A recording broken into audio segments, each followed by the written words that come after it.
So here we have a pre-owned 2019 Dodge Grand Caravan. This one comes in the SXT trim level, in black onyx crystal pearl coat. And then we have the black with light gray stone, simulated suede and leatherette interior. And then the powertrain consists of a 3.6 liter naturally aspirated V6 engine. That's made it to a 6-speed automatic transmission.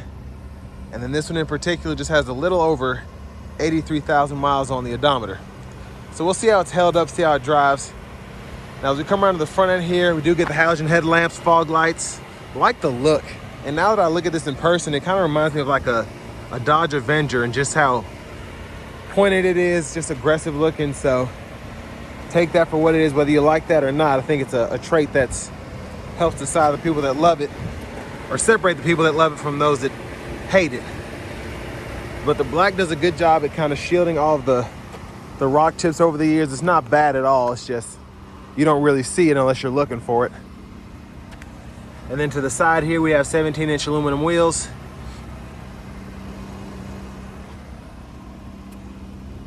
And I do like that we have, I think this can pop up or something. You can actually use this as a roof rack if you want to put crossbars on it or whatever.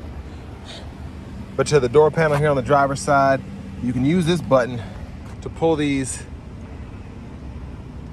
rear windows in and out, which I like if you want additional air flowing back there.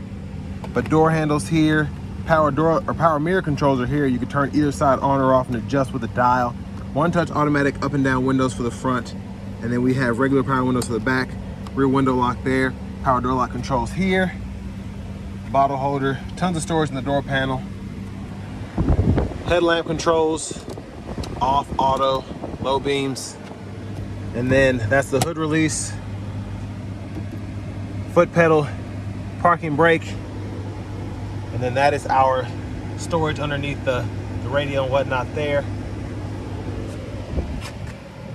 And then we have our power driver's seat, two-way power lumbar support. And this inside part is where the simulated suede is, and the leatherette is the bolsters and all of that there. So I actually really like that design.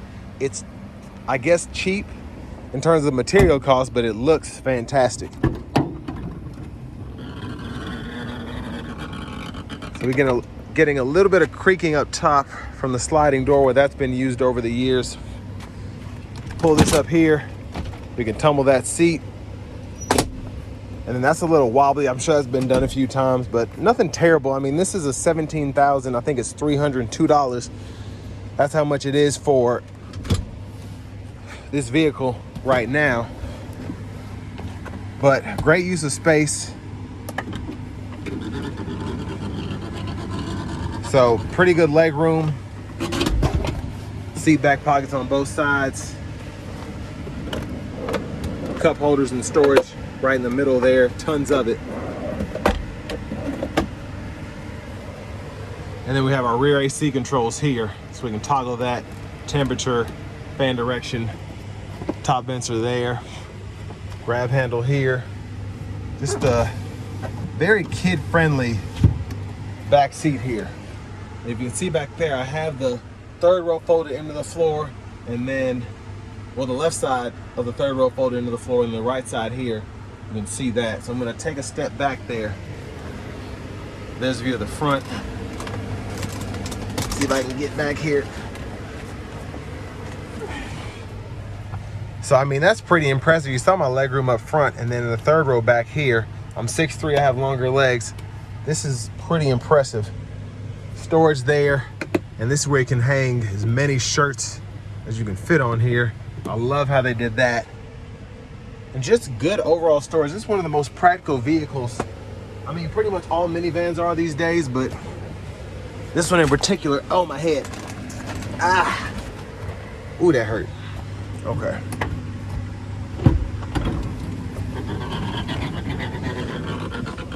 So again, that creaking isn't supposed to be happening, but other than that, I mean, works perfectly fine. Just loud. I don't know if some grease will help that or what, but I knocked my head out on those rear AC controls.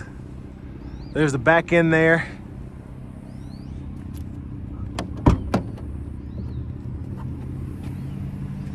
And to fold this back up, I'm gonna show you.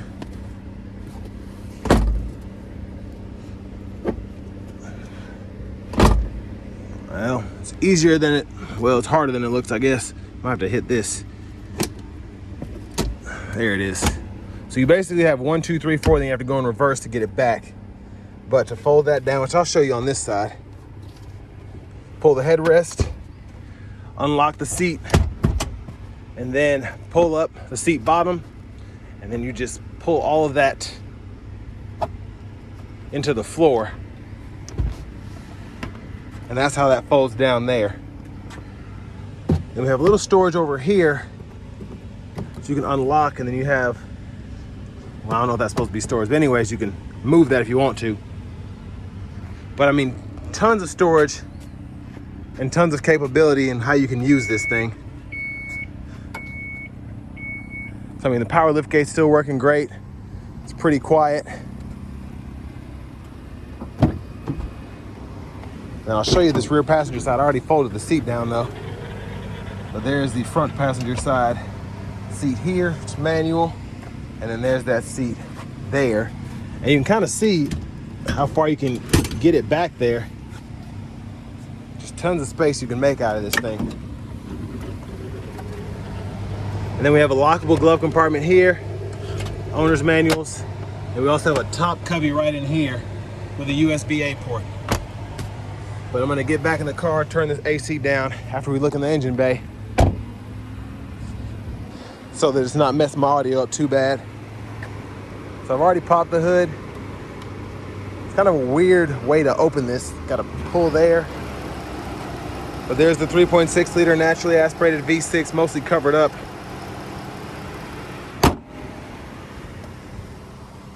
But now let's go ahead and hop in the driver's seat.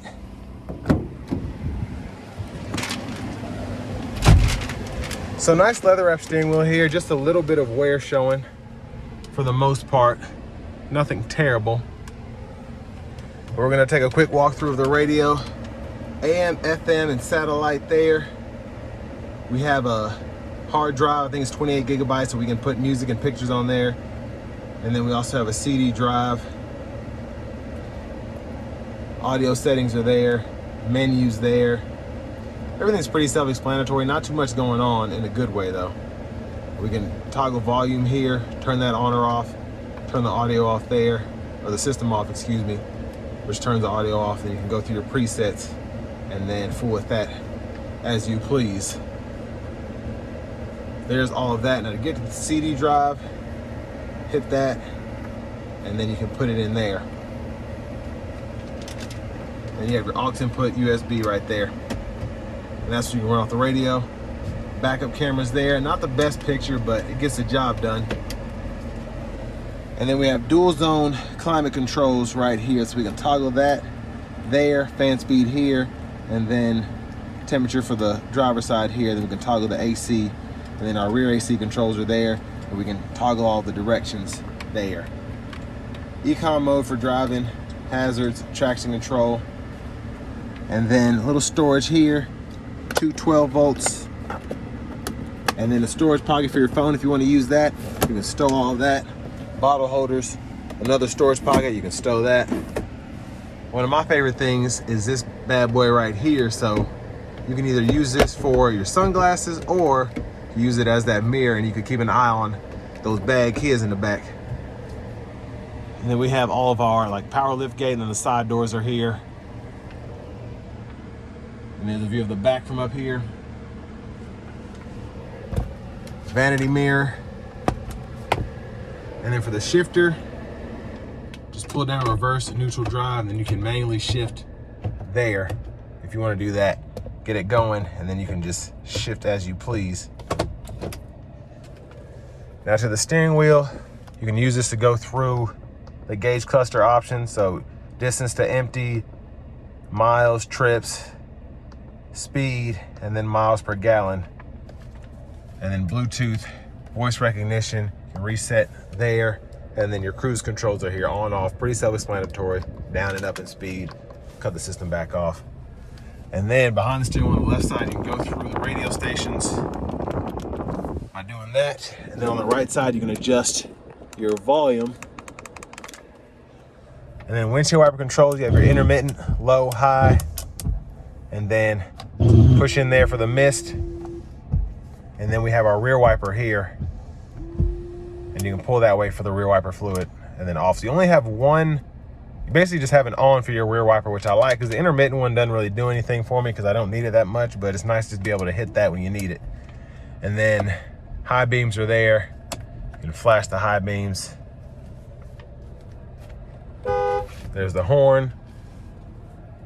Trying to make sure I didn't miss anything. There's the key fob, and then we have remote start, and then we can also use the power doors as well as that lift gate, all with the touch of a button. But next, we're gonna go ahead and take this 2019 Dodge Grand Caravan SXT out on the road for a test drive.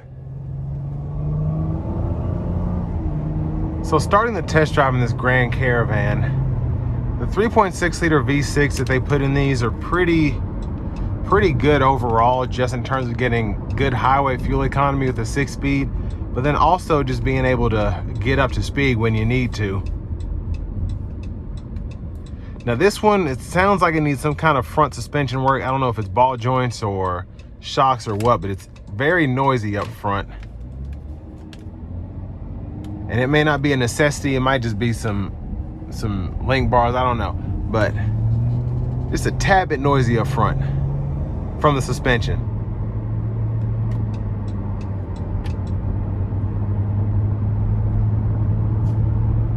But I mean, the V6 is pretty good, and it's nice having a 6-speed automatic as opposed to an 8-speed or 9-speed, just because they're probably more inexpensive to work on. And just 6 speeds tend to have the least amount of problems that I've seen out of transmissions over the past few years, just in vehicles I've owned, and I've owned quite a few. Let's floor it here.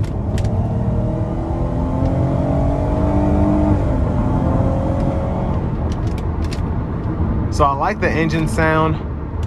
Not fast, of course, but not a slouch either.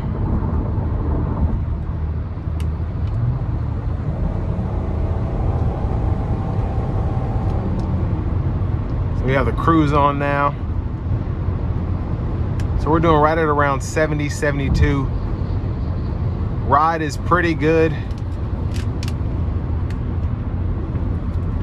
Feeling a little bit of vibration in the steering wheel. There's probably a lot going on. I shouldn't say a lot, but there's probably an issue with either the alignment, something suspension wise, probably an easy fix. It doesn't feel like anything terrible. Again, it's just a little loud up front. But you never know with the front ends of suspension, especially front wheel drive vehicles, until you have them checked out by a reputable service team. But I mean, the ride quality is great. Drives pretty similar to my Pacifica Hybrid, and that's a 22 model, seeing as they're pretty much the same vehicle. So that's good, especially with this kind of mileage. I don't see anything that's really out of place other than just the sounds I'm getting from the front, but that could be anything.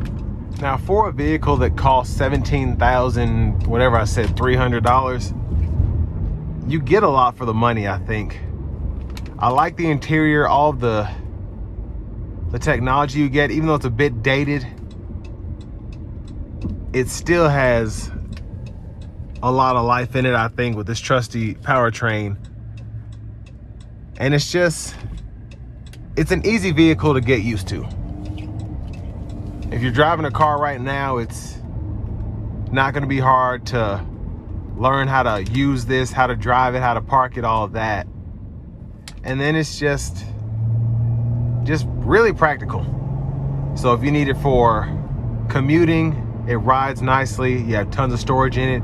If you need it to take the kids to soccer practice, it rides nicely, and it has like lots of storage in it. So that's pretty much all you really want out of a vehicle. Now, performance wise, again, it's not fast, but it isn't slow either. You're not gonna be able to drag race anybody in it, but this V6 gets the job done pretty nicely. And I mean, you have your cruise control here, dual zone climate controls. They're not automatic, but I actually like manual. I usually use manual anyway. I just like to keep it on low and then toggle with the fan speed.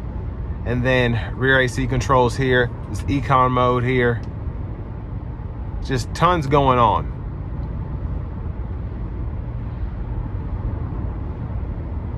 And the overall sound acoustics, now that I'm paying attention, it's actually pretty nice.